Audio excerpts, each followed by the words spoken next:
desse momento que a gente está vivendo, da falta de conscientização das pessoas. Imagina, na década de 80 ele já cantava esperando uma nova era.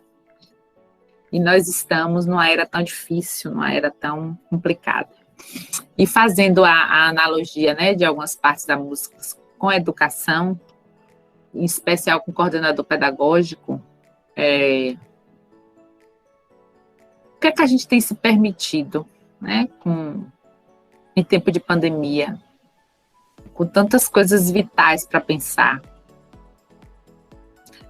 E o que é que nos faz acordar todos os dias e dizer, eu vou me permitir a fazer mais um dia de coordenação pedagógica? Por que será, né, que a gente faz isso? A música tem tanta coisa para a gente pensar.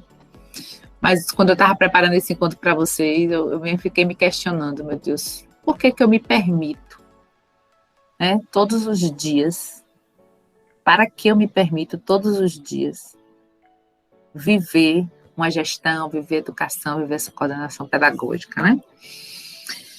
E aí, essa é uma tela que eu sempre trago quando eu vou falar dessas coisas, porque a gente tem que olhar para a gente, né? Tem que saber quem nós somos, tem que saber nossa identidade, em tempos tão difíceis, né?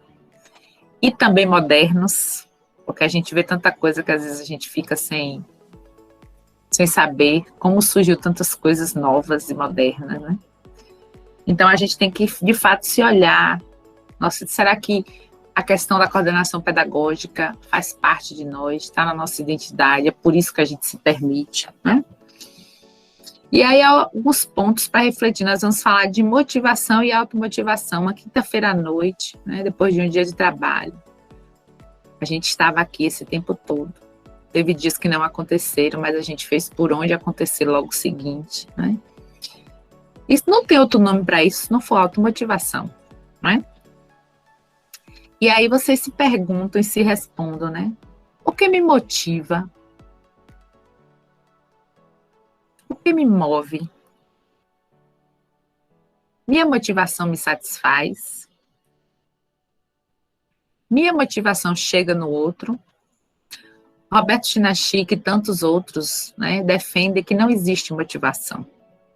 O que existe é automotivação. E eu, quando estava escolhendo uma música para trazer para vocês, eu respondi para mim mesma, se eu me permito todos os dias acordar e acreditar na educação nas pessoas, se eu me permito todos os dias, né, como diz a música, acreditar numa nova era, acreditar no amor, numa boa, né? Acreditar nessas coisas positivas que a música diz, né? É que realmente eu sou uma pessoa automotivada. E aí eu tenho que concordar com Roberto Chinachique e os demais, que a motivação está dentro de nós. E aí a gente começa a pensar, o que me motiva nisso? Em meio ao caos. Em meio a ouvir, como a gente ouviu logo na entrada hoje, pessoas que não têm consciência, que fica parecendo que está no carnaval, na rua, com tanta gente morrendo, né? O que é que me move? Quando eu levanto da cama, o que me faz levantar da cama? Porque quantos dias a gente não tem vontade de levantar? Mas o que é que me faz levantar da cama? Né? O que é que me satisfaz? E se isso chega no outro, né? Então, para ser um coordenador pedagógico, precisamos ser automotivados. Se nós não formos automotivados, a gente não consegue exercer a nossa função, né?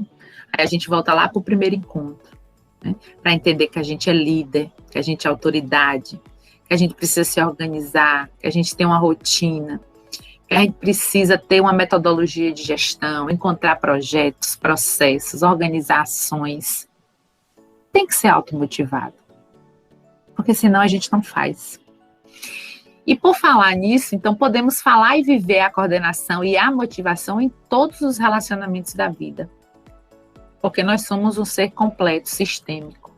Não dá para ser Ana Virgínia aqui agora, e ser outra Ana Virgínia na escola, e ser outra Ana Virgínia no município X, e ser outra Ana Virgínia no município Y. Nós somos a mesma pessoa onde a gente está. E essa automotivação, retrata, né, o nosso relacionamento com família, filhos, marido, mulher, irmãos, colegas de trabalho, vizinhos, né? E quando essa automotivação ela está baixa em alguma dessas áreas da vida, a gente acaba tendo um desequilíbrio. Quantas vezes a gente não está bem na nossa escola, porque tem alguma área da nossa vida que a gente não está automotivado, não está motivado.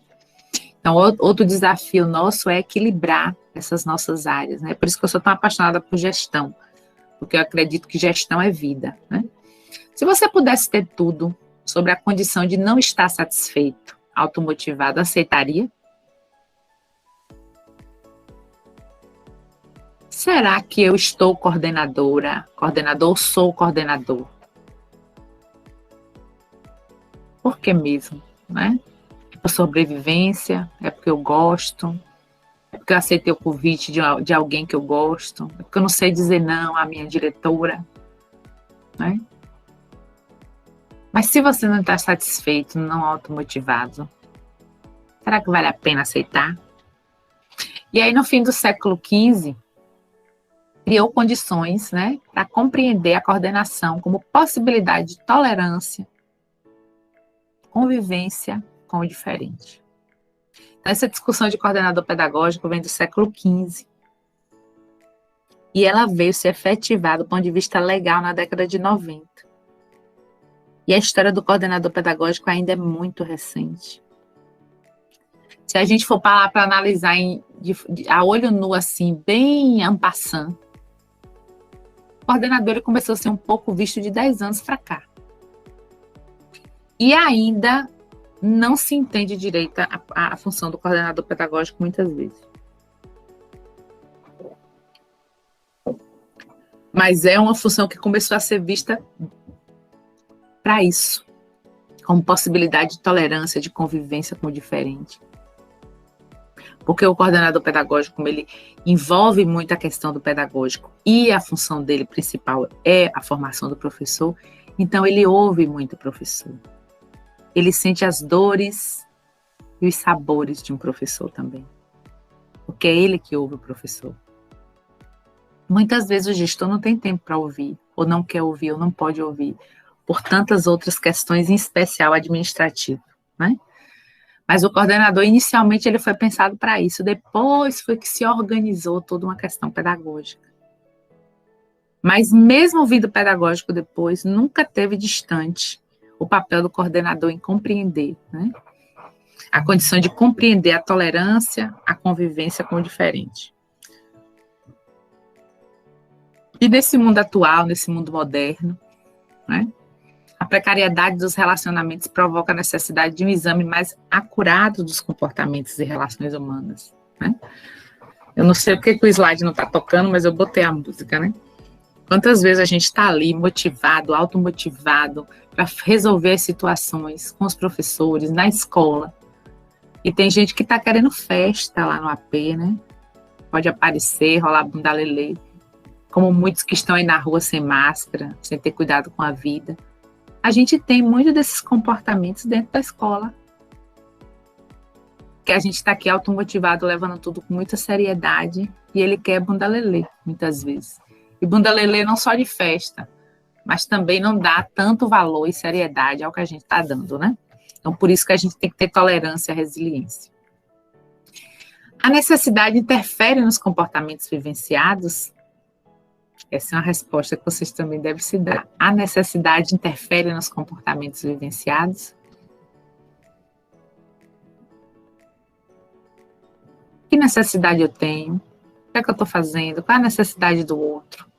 Com certeza isso retrata os comportamentos, os nossos comportamentos, nosso e de quem a gente se relaciona, né? Como começa uma motivação de um coordenador pedagógico? Olha quantas perguntas na noite de hoje, né? Para deixar as reflexões e vocês saírem e concluir essa formação pensando sobre essas coisas. Como começa a motivação de um coordenador pedagógico?